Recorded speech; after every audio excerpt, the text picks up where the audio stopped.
2024년을 시작하면서 여러 절기들을 생각하고 그때마다 어떤 모습으로 나아가게 될 것인가 기대하는 마음이 있었습니다. 2024년 여러 절기들, 특별히 이제 추수감사주의를 위해서 기도할 때는 하나님 특별한 절기가 되게 해주세요 라는 기도의 제목들을 가지고 기도했던 기억이 있습니다. 왜냐하면 매년마다 반복되는 절기가 그때마다 그냥 그렇게 흘러가게 될 것에 대해서 조금 우려하는 마음으로 하나님 이번 해 모든 절기마다 특별한 절기가 되게 해주세요. 특별히 2024년 추수감사절 특별한 절기가 되게 해주세요 라는 기도를 드렸는데 지난주에 예기치 못했던 상황 때문에 여러분들은 잘 모르실 거예요. 저는 오늘이 너무 귀중하고 소중하고 기대가 되고, 제가 일부 예배를 오늘 드리러 와서 일부 예배가 시작되기 전까지 자리에 앉을 수가 없었어요. 마치 처음 예배를 인도하는 것처럼 마음이 막 설레고 빨리 그 예배의 자리에 나오고 싶은 마음이 너무나 간절한 마음으로 그냥 제 방 안에서 그냥 뿔뿔뿔뿔 돌아다니면서 계속 그 마음이 진정이 안 돼서 일부 예배를 사모함으로 준비했던 그런 시간들이 오늘 예배 전까지의 모습이었어요. 정말 하나님이 이 기도를 들으시고 특별한 예배가 되게 해주셨어요. 매주 예배를 인도하는 입장에서 그냥 그렇게 익숙한 예배일 수 있을 텐데 오늘에 드리는 그 예배의 순간이 너무 기대가 되고 소중한 시간이 되었다는 것이 저에게는 너무나 감사하고 기쁜 일이 아닐 수가 없습니다. 물론 이 자리에는 지난주와 동일하게 시간이 되어서 습관적으로 이 자리에 나오신 분들도 있으실 거예요. 그러나 오늘 이 시간이 너무 기대가 되고 소중하고 또 정말 그냥 한치라도 그냥 사라질 수 없는 소중한 시간이기에 이 시간 붙들고 나오신 분들도 있으실 겁니다. 하나님께서 각 심령에게 어떠한 시간과도 바꿀 수 없는 특별하고 큰 은혜의 시간들로 채워지도록 은혜 주시기를 주님의 이름으로 축복합니다. 그런 일들이 때로는 내 온전치 못함으로, 때로는 연약함으로, 때로는 내 부족함으로 깨닫게 되는 일이라면 그 부족함은 또 연약함은 주시는 은혜가 더 커지게 되는 좋은 기회가 될 수 있다는 것을 오늘 이 자리를 준비하면서 몸서리 치도록 깨닫게 되는 부분이었어요. 아무쪼록 연약함 중에 있는 분들, 부족함 중에 있는 분들에게 하나님의 더 큰 은혜를 깨닫고 감격하고 기쁨으로 반응하는 은혜가 있기를 다시 한번 주님의 이름으로 축복합니다. 오늘 설교의 제목이 눈물은 감사입니다 입니다. 눈물과 감사가 서로 매치가 되지 않는 분들이 많으실 겁니다. 이 부조화합니다, 서로 맞지 않습니다, 어울리지 않습니다 라는 말을 하시는 분들도 있으실 것입니다. 물론 기뻐도 눈물 나고 행복해도 눈물 나죠. 그러나 오늘 우리가 읽은 본문 속에서 흘리는 눈물의 이유를 살펴보면 적어도 행복해서 흘리는 눈물은 아닙니다. 너무 기뻐서 흘리는 눈물도 아닙니다. 뭔가 이를 위해서 눈물 흘려도 해야 할 일들을 위해 흘리는 눈물이 되기에 이것이 기쁨을 가지고 흘리는 눈물이라고 표현할 수는 없을 것입니다. 이 말씀에 보면 씨 뿌리러 나가는 이가 흘린 눈물 아니에요? 그러면 씨 뿌리는 때는 사실 아직 어떤 것도 정해진 것이 없는, 알 수 없는 상태를 의미하는 거예요. 씨 뿌릴 때 뭐 어떤 것을 우리가 볼 수 있겠어요? 또 어떤 일도 일어나지 않은 시간이에요. 아직 어떤 말도 할 수가 없는 때, 그때가 바로 씨 뿌리러 나가는 때라고 이야기할 수 있습니다. 한마디로 얘기하면 불확실한 때, 불분명한 때라고 얘기할 수 있죠. 이때에 눈물 나는 일을 경험하는 일입니다. 이러니 이 눈물은 단지 내가 기쁘고 행복하게 흘리는 눈물은 아닐 것이에요. 때로는 환경적인 고됨으로 인해 흘리는 눈물일 수도 있고, 때로는 그와 같은 일들이 이게 아픔이나 두려움 때문에 흘리는 눈물일 수도 있을 것입니다. 그런데 잘 돌아보면 신앙 생활을 한다는 것이 때로는 이런 불확실이나 불분명해 보이는 것을 결심해야 할 때가 있죠. 그것 때문에 그런 결심을 하고 내 뜻, 내 결심과는 다른 세상을 만날 때 당황하고 때로는 두려워지는 것 아니겠어요? 험한 현실 속에서 자칫 우리의 결심이 잘못되는 것은 아닐까 우려가 되고 두려움을 갖게도 됩니다. 때로는 그런 결심 때문에 눈물을 흘려야 한다면 이 눈물이 자칫 내 약점이 드러나는 일이 되지 않을까 걱정하기도 합니다. 눈물 흘림을 인정하지 못하는 경우가 생기시죠. 그러다 보니 현실 속에서 신앙을 지켜가는 것은 참 어렵고 힘든 일입니다. 눈물 나도록 신앙 지켜야 하는 일들은 더더욱 어려운 일입니다. 그 현실이 신앙을 강요하는 일들을 계속해서 경험하는 것만큼 피곤하고 지치는 일은 없다는 거예요. 그런데 눈물이 감사가 되는 일은 우리에게는 참 두려운 일이기도 하고 우리가 겪지 않으면 좋겠다 여길 수 있는 일이 될 수가 있습니다. 눈물 나는 신앙생활을 하고 싶어 하는 사람이 누가 있겠어요? 그런데 예전 신앙인들이 성전마다 눈물로 기도하고 감격하는 일들이 흔한 일이 아니게 된 현실 속에서 말이죠. 예배를 드릴 때, 말씀을 읽을 때, 기도하거나 찬양을 부르면서 흐르는 눈물을 보면 때로는 야, 저 사람 무슨 사정이 있는 거 아니야? 사정이 생긴 거 아니야? 뭔가 또 막힌 거 아니야? 뭔가 또 약한 거 아니야? 뭐 이런 생각을 갖게 될 것 같아서 꼭 눈물을 흘리며 신앙생활을 하는 일들이 우리에게는 이렇게 사모하여 준비되는 일이 아닐 때가 많다는 겁니다. 그래서 더욱 눈물이 감사가 되는 일은 매치가 되지 않는, 우리에게는 조화롭지 않은 것처럼 여겨지는 일이죠. 그런데 오늘 우리가 읽은 말씀, 특별히 6절을 읽어보시면 울며 씨를 뿌리러 나가는 자는 반드시 기쁨으로 그 곡식단을 가지고 돌아오리로다 라고 선언하는 말씀을 듣고 기억하게 된다는 것이죠.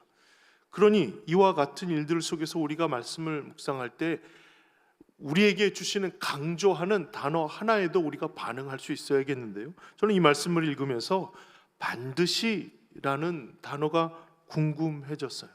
반드시 이게 무슨 의미일까? 이 단어는 혼자 사용되는 단어는 아닙니다. 다른 단어에 앞서 붙어서 그것을 수식해 주는 부정사인데요. 그 의미가 혼자서는 단독으로 쓰이진 않고 어떤 단어에 붙어서 그것을 수식하는 일이에요. 어디에 붙어 있냐 하면 오다, 돌아오다는 단어에 붙어 있는 말이에요. 그러니까 말을 그대로 순서대로 해석하자면 반드시 돌아온다는 말이에요. 강조가 되는 것은 반드시 돌아온다는 말입니다. 그렇죠. 여러분 생각해 보세요. 씨 뿌리러 나가면 저녁 때 안 돌아오겠어요? 밥 먹으러 돌아오겠죠. 쉬기 위해서 돌아오겠죠. 그런데 그런 돌아옴이 아니에요. 여기서 말하는 반드시 돌아온다라고 강조한 것에는 꾸미는 다른 절이 있죠. 그것은 기쁨으로 그 단을 가지고 반드시 돌아온다라고 강조하고 있는 것이에요. 그러니까 반드시 돌아온다라고 했을 때 그가 그냥 씨 뿌리러 나갔다가 저녁이면 돌아온다는 의미가 아니라 결론을 의미하는 거예요. 눈물 흘려 씨 뿌리러 나가는 사람은 반드시 이런 결론을 받고 돌아오게 되어 있는데 그 결론이 기쁨으로 그 단을 가지는 것, 가지고 돌아오는 것, 이것이 바로 준비된 선포된 확실한 결론이라고 하는 거예요. 그러니 오늘 이 말씀을 6절의 말씀을 통해서 강조하고 있는 것은 눈물로 나아가는 일은 확실하게 돌아오는 결론으로 끝을 맞이하게 된다. 이것을 강조하고 있는 것이죠. 하나님께서 그 결론을 분명하게 선언하셨고 그 결론을 가지고 돌아올 것이 확실하다라고 하는 것을 강조하는 메시지를 담고 있는 겁니다. 그러니 눈물로 시작한 일이 결코 눈물 흘릴 일로 흐지부지 되지 않는다라고 하는 메시지가 담겨진 말들이니까 이 말을 통해서 우리가 확신할 수 있는 부분은 우리의 확신이 아니라 하나님이 이미 선포하신 확신이에요. 이것은 분명 하나님께서 선포케 하신 확신이기에 그 확신을 확신하며 나아가는 일들 속에 일어나는 어떠한 일들도 우리는 기꺼이 감내가 된다라고 하는 의미로 받아야 하는 것이죠. 그러니 확실히 주시는 선포는 바로 눈물로 시작한 일에는 결코 눈물 흘릴 일로 흐지부지 되지 않는다. 하나님이 반드시 하나님이 선포하신 결론을 얻게 하신다라는 확신을 가지고 나아갈 수가 있을 겁니다. 그러고 이 말씀을 보니 감사가 뭘까? 감사가 뭘까라는 생각을 하게 되었고, 그 감사는 확신이다라는 생각을 결론을 갖게 된 거예요. 확신이다라는 말을 조금 바꿔 얘기하면 감사는 믿음이다라는 거예요. 단지 감사는 시간이 지나서 결론을 보고 보여지는 반응이 아니라 감사는 의지이고 확신이고 믿음인 거예요. 그러니 감사는 그 믿음의 일들을 확신함으로 보여드릴 수 있는 우리의 삶이 되는 것이죠. 그러니 감사는 곧 우리의 눈물이고 눈물이 곧 감사일 수 있는 겁니다. 이와 같은 일들을 통해서 계속해서 어떤 의미가 우리에게 주어지는가 묵상하다 보니 다 반드시 하나님께서 선포하신 결론을 얻게 된다는 것을 통해서 우리가 하나님께서 이미 선포하신 결론을 얻으며 살아가는 일이 무엇이 있을까 생각해 본 거예요. 하나님이 이미 선포하신 결론을 살아가고 있는 그와 같은 일이 무엇일까 생각해 본 것이죠. 그것이 어떠한 일일까? 3절에 여호와께서 우리를 위하여 큰 일을 행하셨으니 우리는 기쁘도다. 그 일은 바로 하나님이 우리를 위해서 행하신 큰 일, 바로 그 일이었어요. 하나님이 우리를 위해서 행하신 큰 일이 무엇일까요? 여러분, 하나님이 나를 위해서 행하신 큰 일 중에 가장 큰 일이 무엇이라고 얘기할 수 있으세요? 무엇이 있으시죠? 날 구원하신 것, 날 살려주신 것, 나로 하여금 그 삶으로 살아갈 소망 주신 것, 이거 아니에요? 이거보다 더 큰 일이 어디 있을까요? 이거보다 더 위대한 일이 어디 있을까요? 내가 살아났는데, 내가 산 생명이 되었는데, 이 영원한 생명을 누릴 자로 하나님이 세워주셨는데, 하나님이 내 인생에 가장 큰 일이 있다면, 하나님이 날 위해 행하신 가장 큰 일이 있다면 그것은 날 구원하신 일이에요. 그 구원하신 일을 하나님이 이미 선포하셨어요. 확실히 선포하시고 그 삶을 살아가도록 우리를 이끌어 주셨다는 거예요.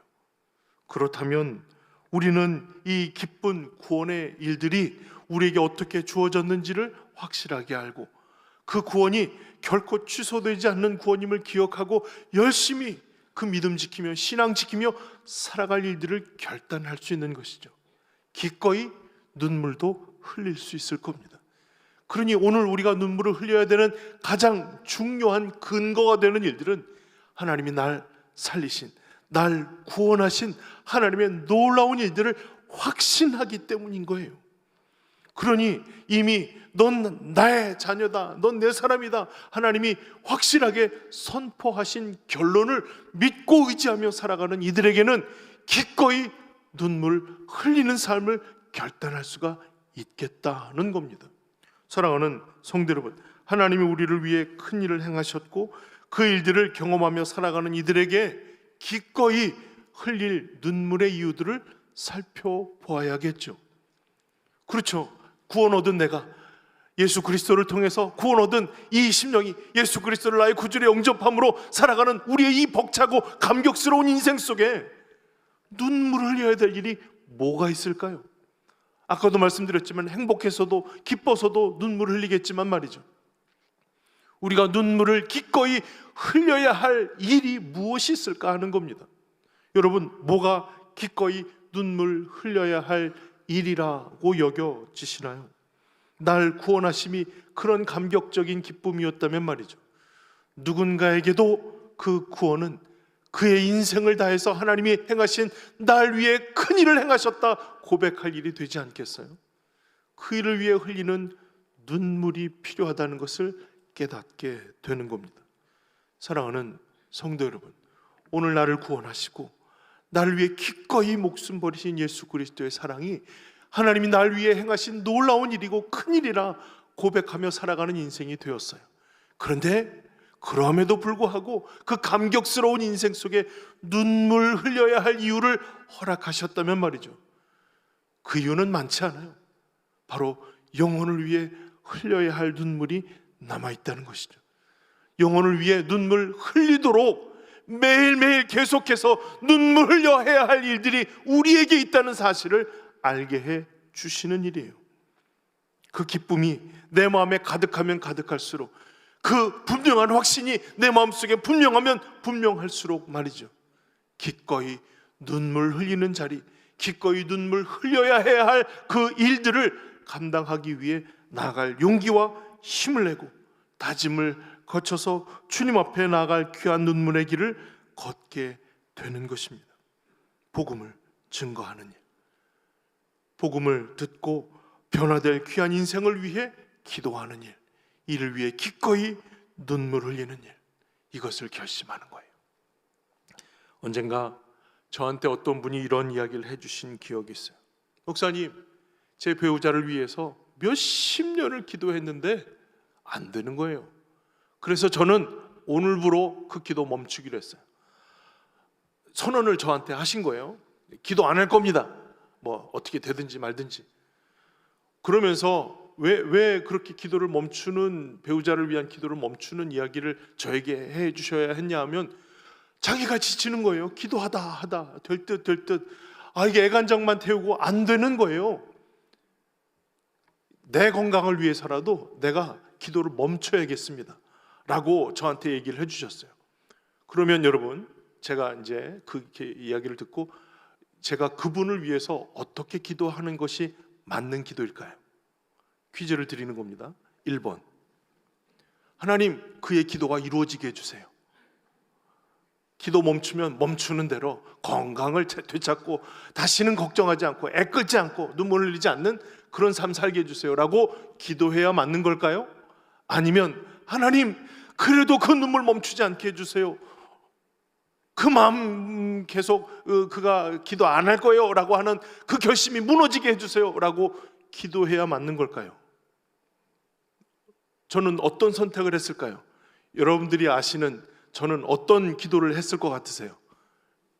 1번이요?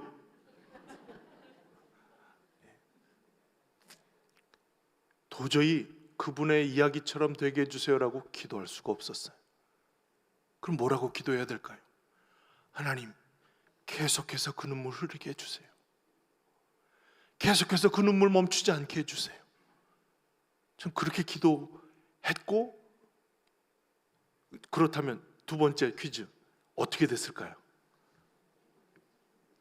여전히 눈물을 흘리고 계십니다.